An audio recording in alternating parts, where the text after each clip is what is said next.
사랑하는 영락교회 지체들에게 주 안에서 평화 인사를 전합니다. 오늘은 2024년 2월 28일 수요일입니다.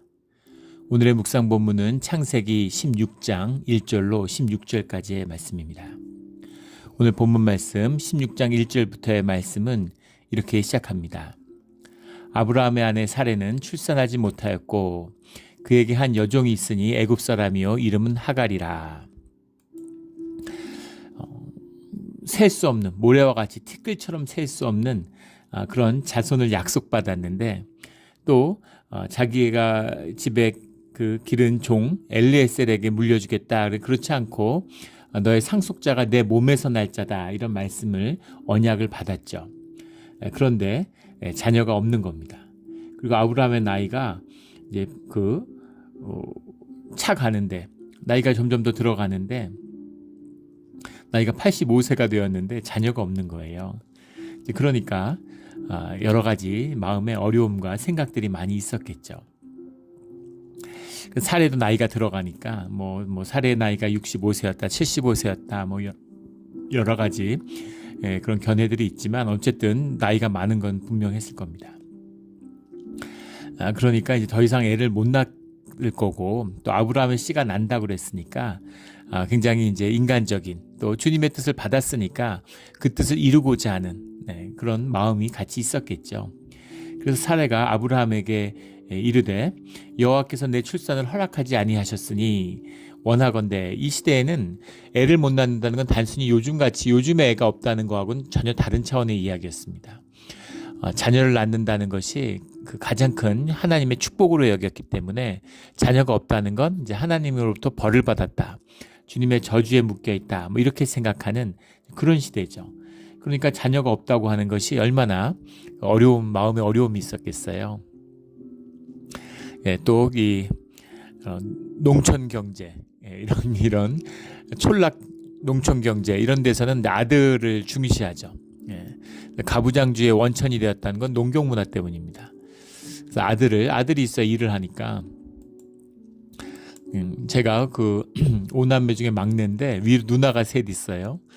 누나가 첫째, 둘째, 셋째가 전 다섯째인데 딸 셋을 낳으니까 저희 어머니가 딸 셋째 누나를 낳았는데 낳자마자 밖에서 앉아 계시던 할아버지가 문을 열고 들어오시더니 이제 더는 못 기다린다고, 그러면서 밖에서 아이를 낳아서 와야 되겠다, 이렇게 얘기하시더래요. 그래서 어머니가 그 말씀을 지금도 하십니다. 평생의 한이 되신 거죠. 어떻게 그럴 수가 있느냐. 애를 난 출산했는데 애를 낳자마자 들어와서 밖에서 아들 나오겠다고 이제 외할아버지 외할머니가 계신데 와서 그러시더라는 거예요. 그래서 열이라도 낳을 테니까 걱정하지 마시라고, 저희 어머니도 성품이 강하시기 때문에 걱정하지 마시라고, 아들 낳을 테니까, 그렇게 얘기하셨다는 얘기를 제가 듣고 자랐습니다. 그러니까 이 시대에 아들에 대한 그 절박함, 또 하나님이 허락하셨으니까 이제 그런 게 강하게 있었겠죠. 근데 문제는 주님의 뜻을 받고 주님의 뜻을 이루고자 하는 마음이 있어요. 그런데 그것을 인간적으로 어떻게 이루어 가는가라는 것을 주님께 의뢰하지 않고 그 뜻을 그냥 이루겠다라고 생각을 하는 겁니다. 그러니까 주님과 동행하고 있는데, 주님의 뜻 가운데 있는데 주님의 목적을 어떻게 이루는가라는 거죠. 근데 세상에서는 중요한 것은 끝이에요. 목적이 중요한 겁니다. 성공했느냐 안 했느냐, 이뤘느냐 이루지 못했느냐, 이런 게 중요한데, 주님의 뜻 가운데서는 목적도 중요하겠지만 그것을 어떻게 이루어 가느냐가 더 중요합니다. 주님의 방법으로 주님의 뜻에 따라 이루어야지만이 주님의 선물이 되는 거예요. 모르 가도 서울만 가면 된다, 이렇게 가면 안 됩니다. 주님의 뜻을 구하여야 되는데, 우리가 주님이 우리에게 자유의지를 주시고 우리에게 자유함을 허락하시죠. 그래서 우리가 세상을 다스리고 주님의 이름으로 세상을 다스리고 주님의 권세에 따라 살아가는 법을, 그런 자유를 허용받았습니다. 주님이 우리한테 일일이 개입하지 않으세요. 로봇가 돼서 이거 해라 저거 해라 일일이 하지 않으십니다. 그것과 주님의 뜻을 살피고 주님의 권세 아래 주님께 의지하는 건 다른 얘기죠. 내가 이사를 해요. 근데 부모님한테 얘기를 안 하는 겁니다. 내가 이사하는 건데 그런 것까지 부모님하고 의논해. 그거는 잘못된 것이죠. 부모님이 뭐 이사해라 마라 왜 그리로 가냐 뭐 이러지 않으시잖아요. 아, 이사하는구나. 그래도 부모님하고 의논을 하고 부모님한테 우리가 이렇게 이사 가게 됐다 하는데 부모님 뜻은 어떤지 이런 걸 물어보는 과정 자체가 관계의 시작이죠. 그 관계가 소중하기 때문입니다. 부모님을 존중하는 것이죠. 하물며 하나님은 어떻겠습니까? 그래서 하나님께 물어봐야죠. 하나님의 뜻을.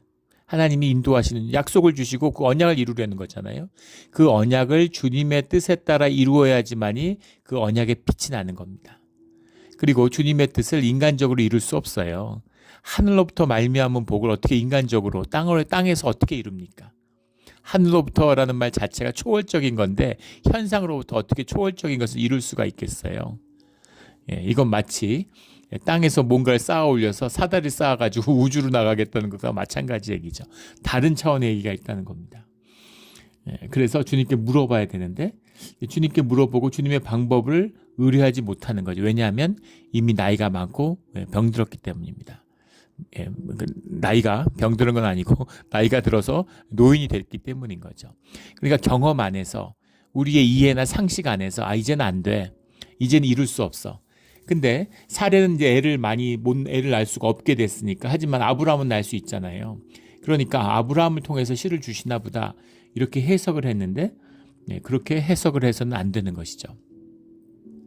주님의 뜻을 믿고 믿음의 훈련이고 믿음으로 주님께 나아가는 믿음의 선조고 하나님이 새로운 구속의 역사를 시작하는 그 언약의 역사를 시작하는 아브라함이잖아요. 그러니까 아브라함에게서 그런 믿음을 구하시는 거죠. 그런데 그 믿음에 부합하지 못했다는 겁니다. 마치 애굽에 가뭄이 드니까 애굽에 내려간 것처럼 또 어려움이 닥치니까 그것을 인간적으로 해결하려고 하는 그런 그 아브라함과 사라의 모습을 이제 보게 되는 겁니다. 3절에 아브라함의 아내 사레가 그 여종 애굽 사람 하갈을 데려다가 그 남편 아브라함에게 첩으로 준 때는 아브라함이 가나안 땅에 거주한 지 10년 후였더라. 첩으로 주었다라고 하는데 그 첩이라고 된 말이 레 이샤흐라는 말입니다. 이샤흐라는 말은 이제 여자라는 뜻, 이슈와 대비되는 여자라는 뜻도 있지만 이렇게 레 이샤흐라고 이렇게 붙었을 때는 그러니까 영어로 하면 as a wife 이런 겁니다. 부인으로 줬다는 뜻이에요. 첩으로 줬다고 할 때는 이제 필레게시라는 말 씁니다. 필레게시. 그런데 첩으로라고 이제 그걸 보는 이유는 그 역대상 1장 32절에 보면은 그 하갈을 필레게시였다고 이렇게 쓰고 있습니다. 그래서 이제 그 족보 가운데 첩이라고 하는데 처음에는 부인으로 준 것이겠죠. 근데 뒤에 다시 종으로 돌렸기 때문에 첩의 자리로 내려갔다 이렇게 보는 게 맞을 것 같습니다. 근데 이것은 이제 주님의 뜻에 부합하지 않죠. 첩을 받는 것과 중혼으로 하는 건 달라요. 그래서 마치 요즘으로 치면 바람 피는 거하고 중혼으로 하는 거하고 다른 것과 마찬가지입니다. 축첩을 하는 것은 비난받을 일이죠. 비난받을 일이지만 법적인 문제는 아니에요. 지금도 그렇죠. 2집 살림, 3집 살림, 5집 살림, 지난번에 무슨 뉴스를 보는데 무슨 헐리우드의 무슨 유명한 뭐 배우고 뭐 MC고 그렇대요. 이름도 기억 안 나고. 그런데 6명의 부인인데 부인은 아니죠. 엄밀히 얘기하면 총각이에요. 결혼한 적이 없습니다. 근데 6명의 그 뭐라고 해야 되나 여자친구라고 해야 되나 애인을 통해서 12명의 아이를 낳았답니다. 그래서 그 배우 이름은 기억이 안 나는데 무슨 시트콤 이런 로맨틱 코미디 같은 거죠. 무슨 코미디 쇼 그런 데서 이렇게 무슨 그걸 보여줘요. 그 장면을 무슨 드라마인지 미국 TV 쇼인데 근데 어떤 이게 여자들끼리 모여서 얘기하는데 거기 이제 무슨 배우들이죠. 너희들 깜짝 놀랄 일이 있다고 친구들한테 그러면서 내가 아무개 애를 가졌다고 그러니까 다들 이렇게 별 볼 일 없다는 것처럼 반응하면서 그 사람에 안 나온 사람도 있어 이렇게 얘기하는 이제 코미디죠. 이제 그런 것도 있는 것처럼 근데 그래도 그것이 이제 문제될 건 없어요. 법적으로 도덕적으로 윤리적으로 비난받을 수 있죠. 법적으로 문제될 건 없습니다. 그런데 2명이라도 결혼을 신고를 2번 했다. 이것은 불법입니다. 이거는 처벌받을 수도 있어요. 중혼과 축첩은 다르다는 것입니다. 그런데 이것은 이제 중혼으로 봐야 된다는 것이죠. 하나님의 뜻을 완전히 벗어났다. 하나님이 이루시려는 가정과 그 가정에게 주시는 그 축복의 그 뜻을 벗어났다라고 볼 수 있겠죠. 예. 그래서 아브라함이 가나안 땅에 거주한 지 10년 후였더라. 4절에 아브라함이 하갈과 동침하였더니 하갈이 임신함에 그가 자기 임신함을 알고 그의 여주인을 멸시한지라. 멸시하다라는 말이 바테칼이라는 말인데 바테칼이란 말인데 이게 이제 슬라이드, 스몰 이런 겁니다. 하찮게 여겼다는 거죠. 그런데 종이었는데 이 시대의 종이라는 건 막 사고팔고 이러던 시절인데 그 종인데 주인을 거기다 자기 뭐 딸, 손녀딸 같은 그런 거였겠죠. 그런데 이제 결혼해서 애를 가지니까 근데 왜 그렇게 첩도 아니고 아니 밖에서 애를 낳아가지고 데리고 오지 왜 이런 식으로 했을까? 그러니까 아브라함의 자녀인데 가정을 이뤄서 그 자녀를 가져야 된다. 가정의 축복에 대한 의미를 하나님 안에서 확인했기 때문에 그러니까 어디서 애를 데려온다든가 밖에서 애를 낳아서 그냥 데리고 온다든가 이런 건 생각하지 못했겠죠. 그러니까 자기 딸같이 뭐 손녀딸같이 아끼는 그러니까 자기처럼 귀하게 여기는 얼마나 이뻐하고 귀하게 여기는 그런 종이었겠어요. 얼마나 이뻐하고 신뢰하고 믿었으면은 걔를 통해서 사례가 하갈을 통해서 낸 자식은 내 자식이다. 자기 자식이라고 생각하는 거죠. 그런 마음으로 했겠죠. 그런데 애를 가지니까 사람이 변하는 겁니다. 사람이 변하고 사례를 멸시하고 내가 이제 안주인이다. 안방만입니다. 이렇게 생각하는 거죠. 그러니까 이제 사례가 겪었을 충격과 그 모욕감이라는 건 상상할 수가 없었겠죠. 그리고 단지 애만 하나 가졌다고 동침 한번 했는데 이렇게 방자하게 나오지는 않겠죠. 또 하갈을 좋아하고 아끼는 마음이 아브라함에게 있었겠죠. 둘이 잘 지냈을 겁니다. 그러니까 이제 사례가 사실 그 여자 때문에 기분 나쁜 게 아니라 남편 때문에 기분 나쁜 것이죠. 시모와의 갈등도 다 그렇죠. 시어머니 때문에 며느리가 속상한 게 아니라 보통 남편 때문에 마음이 상하는 거죠. 그 남편의 포지셔닝이 중요한데 남자들이 포지셔닝을 잘 못하잖아요. 남편들이. 남편 때문에 화가 나는 거죠. 대부분의 경우는 그런 것 같습니다. 그러니까 사실은 아브라함 때문에 화가 난 거죠. 그래서 그런 것들을 당신이 제대로 했으면 그걸 바로 잡아야 되는데 아브라함은 못 본 채 하는 거예요. 엄마하고 와이프하고 갈등이 있으면 남편들이 어떻게 하겠어요? 누구 편을 듭니까? 모른 척 하는 거죠. 모른 척을 하기 때문에 그 하갈의 그 위세는 점점 높아지고 그리고 아브라함 나이가 많고 애 낳고 결국은 하갈이 그 아브라함의 집안 지금 엘람하고 전쟁을 해서 이길 만큼 엄청난 가세를 갖고 있고 자기 부리는 그 종들이 수백 명에 달하고 있는 겁니다. 318명을 이끌고 엘람왕하고 전쟁을 하러 나갔어요. 그런데 있는 사람 다 데리고 나가지는 않았을 거 아니겠습니까? 기본적으로 양도 돌봐야 되고 소도 돌봐야 되고 집안일도 해야 되는데 그러니까 종이 얼마나 많고 거의 소왕국의 왕 같은 그런 일가를 이루고 있는 상태죠. 그러니까 하갈이 이제 주인이구나. 이제 거기서 후계자가 나오는구나. 우리 조선시대 때 뭐 왕대비, 대왕대비 뭐 이렇게 되는 거잖아요. 그러니까 그 위세가 하늘을 찌르는 거죠. 그러니까 거기에 대한 그런데 힘의 추가 그렇게 흘러갈 텐데 사람들이 막 그런 쪽으로 힘이 쏠릴 텐데 근데 거기서 하갈이 이제 인격적으로 뭐 어리고 또 미숙했겠죠. 그러니까 주인을 사례를 멸시하는 이제 그런 어리석은 행동을 하는 것이죠. 그래서 5절에 사례가 아브라함에게 이르되 내가 받는 모욕은 당신이 받아야 옳도다. 내가 나의 여종을 당신의 품에 두었거늘 그가 자기 임신함을 하고 나를 멸시하니 당신과 나 사이에 여호와께서 판단하시기를 원하노라. 이게 정말 내 잘못인지 당신 잘못인지 주님이 알 거다. 그러니까 당신 잘못이다 이 얘기죠. 사례가 저렇게 된 건 당신 때문이야 이런 얘기입니다. 그러자 6절에 아브라함이 사례에게 이르되 당신의 여종은 당신의 수중에 있으니 당신의 눈에 좋을 대로 그에게 행하라. 당신의 눈에 좋을 대로 행하라라는 말은 이제 유대식, 히브리식 표현인 거죠. 관용어인 거죠. 네 맘대로 해 이런 뜻입니다. 그러니까 지금 부인의 자리를 패하고 다시 종으로 돌려도 된다 이 얘기입니다. 당신 종이었으니까 당신 맘대로 해. 그 권한을 당신한테 줄게 이렇게 얘기하는 거죠. 그래서 아브라함이 승낙하니까 또 하루아침에 입장이 바뀌어가지고 다시 이제 하갈은 종이 된 거예요. 부인의 지위를 잃어버린 겁니다. 그러니까 부인의 지위를 잃어버리니까 부인으로서의 권리도 이제 잃어버리게 된 것이죠. 사라가 하갈을 학대하였더니 하갈이 사례 앞에서 도망하였더라. 사례가 하갈을 학대하는데 이제까지 당한 게 있는데, 예.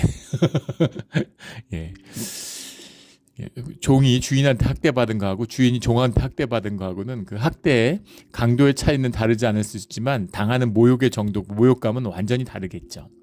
그러니까 사례는 얼마나 화가 나 있겠어요. 그런데 이제 그것을 보복하니까 사례도 성숙하지 못한 모습이지만 이제 하갈을 학대하는 거죠. 마음이 그만큼 상한 것이겠죠. 그러자 하갈이 사례 앞에서 도망하였더라. 주님의 뜻을 받겠다, 주님의 뜻을 이루겠다라고 하는 좋은 동기가 있었던 것 같지만 주님의 방식으로 이루지 못했죠.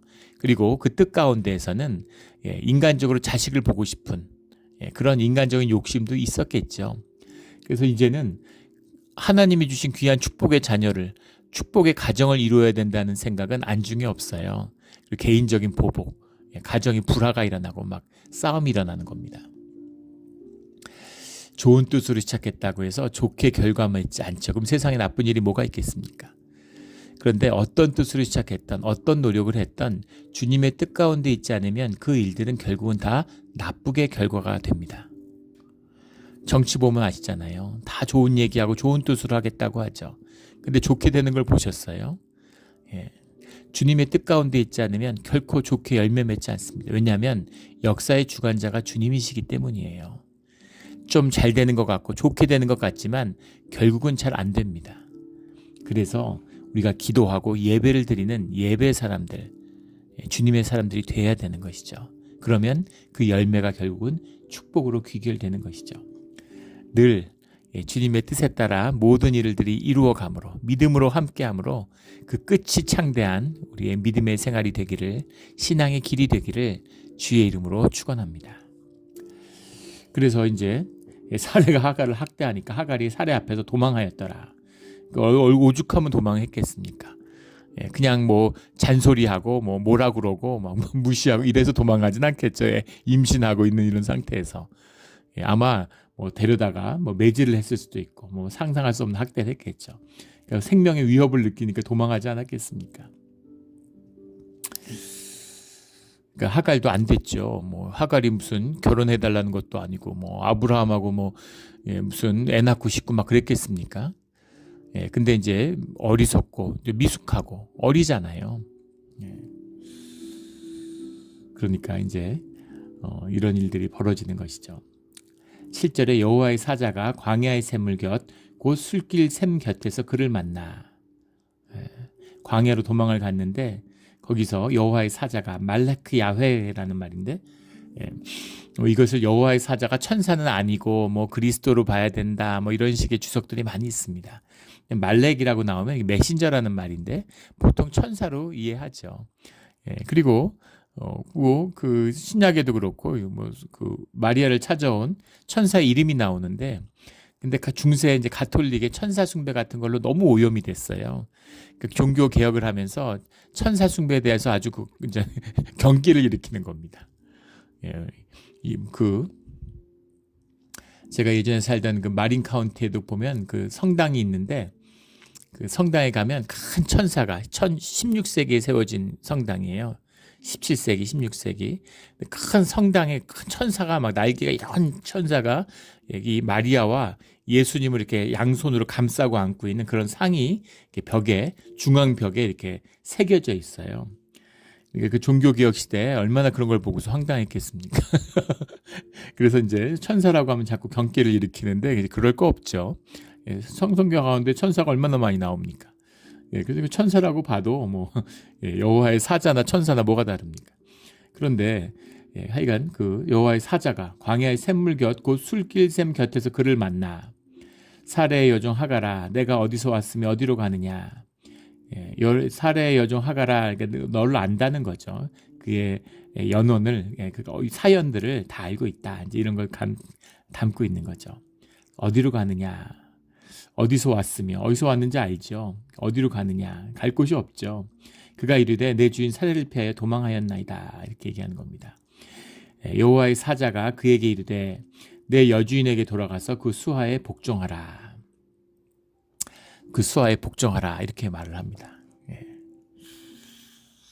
지금 학대를 못 이겨갖고 도망 나왔는데 다시 학대받는 자리로 돌아가라. 사례가 원래 하갈을 예뻐했는데 자기 딸처럼 얘기했는데 왜 학대하겠어요? 자기의 당한 것을 보복하려는 것도 있고 하갈이 종의 지위를 인정하고 받아들이지 않기 때문인 거죠. 근데 네가 완전히 수구려고 가가지고 종으로 들어가 이 얘기예요. 수하에 복종하라 이렇게 얘기하는 겁니다. 여호와의 사자가 또 그에게 이르되 내가 내 씨를 크게 번성하여 그 수가 많아 셀 수 없게 하리라. 하갈의 자녀도 아브라함의 씨앗이고 주님이 약속했던 축복의 언약이 사례를 통해서도 내려가지만 하갈을 통해서도 내려가는 거죠. 주님의 은혜의 모습입니다. 주님이 우리를 인도하시는 법이에요.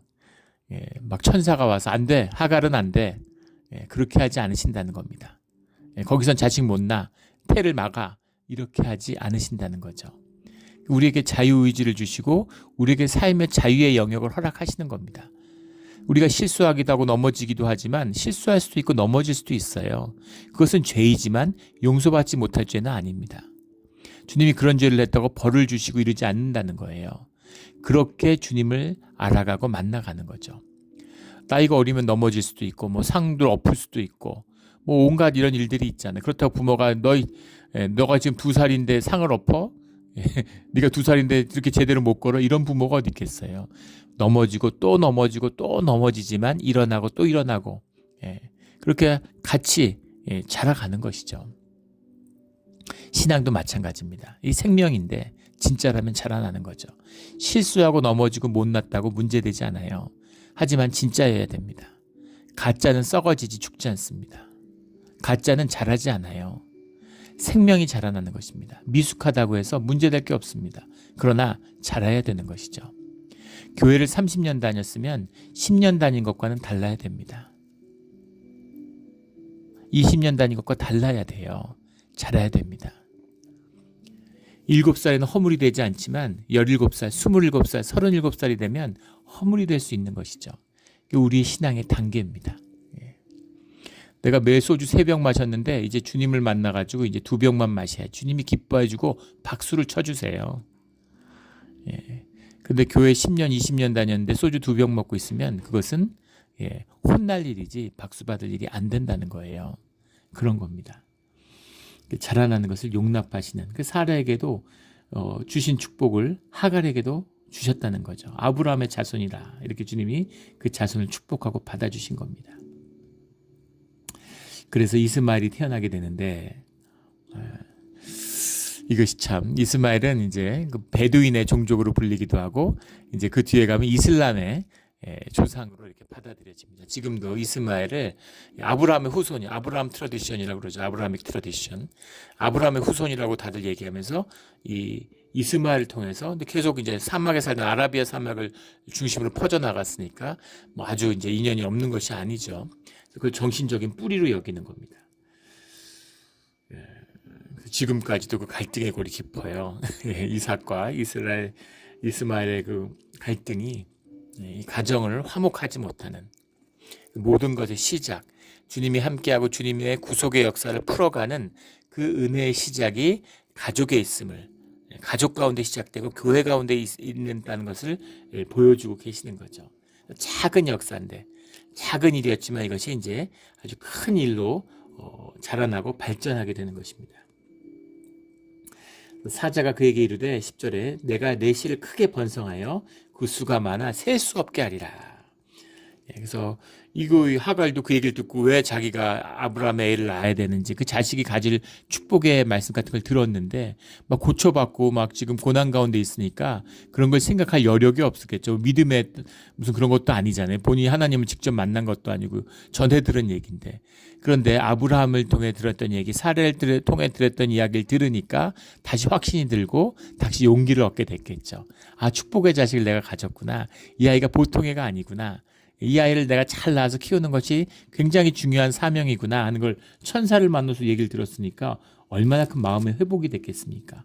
수하에 복종하라라는 말을 주니까 돌아갈 수 있는 것이죠. 근데 지금은 다르죠. 종으로 돌아가는 거잖아요. 종으로 돌아가면 살해하고 문제될 게 없겠죠. 그리고 그런 사라가 한테 돌아가면 하갈의 모습을 보면 사라가 또 측은지심이 생기겠죠. 인간성의 근본입니다. 본질이에요. 예. 대들고 자기를 무시하니까 사라가 화가 났던 거지. 종으로 와 있으면 다 내가 시켜서 한 건데 아이고 안 됐구나. 또 이렇게 잘 지낼 수 있는 겁니다.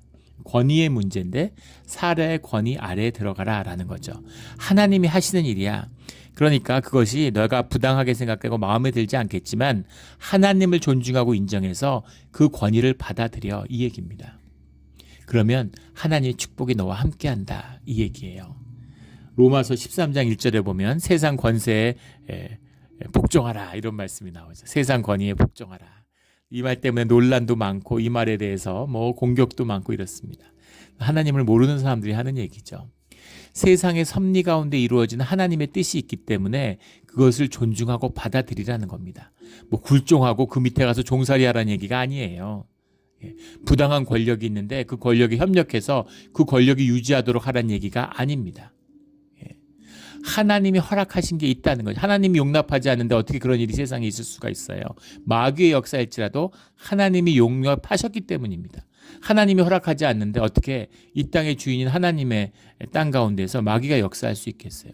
그 권세를 위임받았기 때문에 주의 자녀를 괴롭혀도 좋다고 주님이 허락하신 겁니다. 욥기에 나오는 이야기잖아요.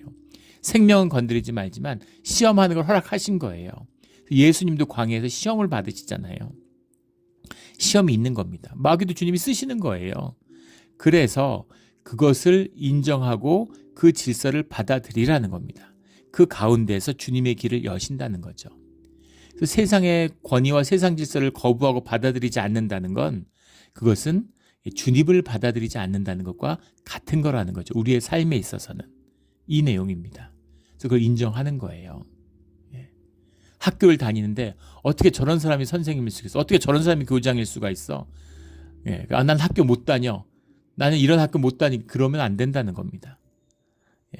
주님이 인도하심을 인정하고 교장은 교장으로, 담임은 담임으로 인정하고 선생님은 선생님으로 인정하고, 그리고 그 권위 가운데 살아가면 주님의 뜻이 너희 가운데 열린다. 주님의 축복이 너희 가운데 열린다는 것이죠. 이것이 중요한 것입니다. 그래서 우리가 현상으로 보면 용납할 수 없고 있을 수 없는 일 같지만 그것을 통해서 이루어가는 주님의 뜻이 있어요. 그걸 봐야 되는 것이죠. 그걸 봐야 되는 겁니다. 평양이 아시아의 예루살렘이라고 불렸죠. 평양 대부흥이 일어나고 기독교 역사의 전환점이었습니다. 그런데 그게 어떻게 그런 평양이 원삼 대부흥, 평양 대부흥이 있었던 북한 땅이 저렇게 김씨 왕조가 차지하고서 저런 악한 역사가 일어날 수가 있을까?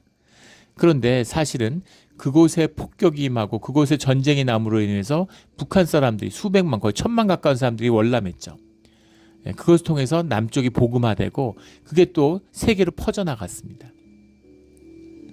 더 중요한 것은 그 전쟁으로 인해서 안 좋은 일이고 뭐라고 해도 좋게 보여질 수가 없죠. 수많은 피를 흘리고 하지만 뿌리 깊은 반봉건 사회, 그 봉건주의의 그 잔재들, 이걸 완전히 불태워버리고 무너뜨렸어요.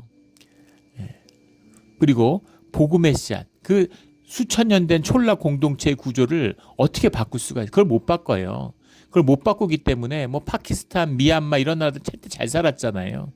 파키스탄, 미얀마, 필리핀 이런 나라들이 한국에 경제 원조를 해줬습니다. 지금 상상이 안 되는 모습이죠. 그런 나라들한테 쌀 받아서 먹고 우리가 살았어요. 근데 왜 한국은 되는데 그런 나라들은 안 될까? 주님이 행하시는 깊은 섭리의 비밀이 있는 것이죠. 유교가 좋았다는 얘기가 아닙니다. 그게 축복이라는 얘기가 아니라 그것은 안 좋고 어려운 그만 대재난이지만 그것이 주님의 뜻 가운데 이루어질 때 주님의 뜻을 받아들이고 그것을 위해서 기도하며 주님의 뜻 가운데서 우리가 살아갈 때, 믿음으로 살아갈 때 그 안에 주님의 숨겨진 놀라운 축복이 있다는 겁니다. 사업이 망했는데 좋아, 이거는 주님이 나를 이렇게 받아들일 수가 있겠습니까? 그러나 주님의 뜻으로 용납하고 받아들이고 내 삶의 자리로 받아들이고 내 삶의 자리에 나아가게 되면 그곳에 숨어있는, 끝난 것 같지만 끝난 게 아니고 망한 것 같지만 망한 게 아니고 그 모든 것이 협력해서 선을 이루는, 그 모든 것이 내 삶의 축복으로 변하는 주님의 역사가 숨어 있다는 얘기죠. 이것이 로마서 13장 1절에 나오는 세상 권세에 복종하라는 그 뜻입니다. 그 뜻을 오해해서는 안 되죠. 그래서 이 천사의 말씀을 듣고 축복의 약속을 받았으니까 하갈도 믿음의 길을 가는 거예요. 이게 쉬웠겠습니까? 자기가 이제 완전히 안방마님이다 그러고 학대하다가 학대 받다가 이렇게 왔는데 뭐 상처와 아픔이 얼마나 많겠어요. 그러나 주님의 말씀을 임하고 축복의 약속, 그 큰 약속을 붙잡았기 때문에, 그리고 이제 복종으로 그 수하에 들어가는 거죠. 그래서 그 주님의 질서를 받아들이고, 그럼 주님이 질서를 우리가 용납하고 받아들였기 때문에 내 의지와 내 영이 주님과 충돌하지 않는 겁니다. 그러면 내 삶의 자리에서 주님의 역사가 시작돼요. 주님의 뜻대로 일이 풀려가기 시작하는 겁니다. 내 영과 내 의지가 내 삶의 자리에 있는데 그것이 주님께 맞서고 주님이 내 삶에 들어오는 것을 내가 막으면 주님이 우리에게 와서 역사하지 않으시죠. 주님은 100% 인격이에요. 우리가 인격을 만나지 못하고 인격적인 대접을 못 받아가지고 주님이 100% 인격이라는 말의 의미를 이해하지 못합니다. 내가 일이라도 주님의 뜻이 내게 이루어지기를 원치 않으면 주님이 역사하지 않으세요. 100%가 될 때만이 주님이 우리와 함께 하십니다. 주님의 완전한 주님의 임재와 주님의 뜻을 존중하고 받아들이는 거예요. 이것이 그 수하에 복종하라라는 그 뜻입니다. 그냥 가서 참고 지내봐. 힘들어도 견뎌. 그럼 축복받아. 이런 얘기가 아니라는 거죠. 사례를 주인으로 모시고 사례가 주인이고 내가 종이라서 그 종 노릇을 하는 것을 받아들이는 겁니다. 그러면 주님의 역사가 임해요. 그러면은 거기서 계속 학대받고 못 견뎌가지고 쫓겨나는 걸 견디고 그런 것이 아니라 다시 화평이 일어나고 다시 긍휼이 일어나고 다시 자비가 회복되는 겁니다. 이것이 하나님의 섭리와 역사의 큰 법칙이고 비밀이에요.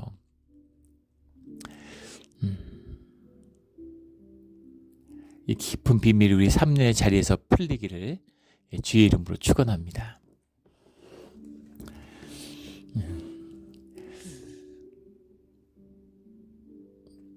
11절에 여호와의 사자가 또 그에게 이르되 내가 임신하였은즉 아들을 낳으리니 그 이름을 이스마엘이라 하라. 이슈마엘이죠. 이슈마엘. 샤마와 엘이 붙었어요. 샤마라는 게 쉐마 이스라엘 할 때 쉐마죠. 쉐마라는 게 to hear, 듣는다라는 말이고 엘이 하나님이잖아요. 그래서 이슈마엘 하나님의 음성을 들었다 이런 거죠. 그래서 이름을 이스마엘이라 하라 하니 이는 여호와께서 내 고통을 들으셨음이니라. 주님의 긍휼이 임한 것이죠. 그 언약 가운데 있으니까 또 주님의 보호하심이 임하는 것입니다. 12절에 그가 사람들 중에 들나귀 같이 되리니 그의 손이 모든 사람을 치겠고 모든 사람이 손을 그를 칠지니 그가 모든 형제와 대항하여 살리라 하니라. 이들이 베두인의 조상이 되고 사라센 제국의 조상이 되고 이슬람의 조상이 되는 굉장히 호전적이고 들판의 민족, 광야의 민족이 되는 것이죠. 하지만 번성하는 민족이 되고 또 주님의 축복을 받은 것입니다. 하갈이 자기에게 이르신 여호와 이름을 나를 살피신 하나님이라 하였으니 이는 내가 어떻게 저기를 여기서 나를 살피신 하나님을 배웠는고 함이라. 그 은혜와 감격이 각별한 하나님을 만났으니까 얼마나 그 감격이 컸겠습니까? 하나님을 만나면 피조물의 모든 비밀이 다 풀어지는 것입니다. 이러므로 그 샘을 부엘라 헤로이라 불렀으며 그것은 가데스 베레사에 있더라. 하갈이 아브라함에게 이스마엘을 낳았을 때 아브라함이 86세였더라. 85세 애를 가져서 86세에 애를 낳게 되는 거죠. 하갈이 낳은 그 아들을 이름하여 이스마엘이라 하였더라. 하갈이 주님께 들은 말씀을 아브라함에게 전했겠고 또 아브라함이 당연히 그 뜻을 존중하고 또 하나님의 언약이 함께하고 있음으로 해서 크게 안도함을 받았겠죠. 하지만 그것이 주님의 언약의 성취가 아니라는 것을 또 동시에 이제 확인하게 되는 것이죠. 부엘라 헤로이라 그 샘, 주님을 만난 샘을 부엘라 헤로이라 불렀다 이런 겁니다.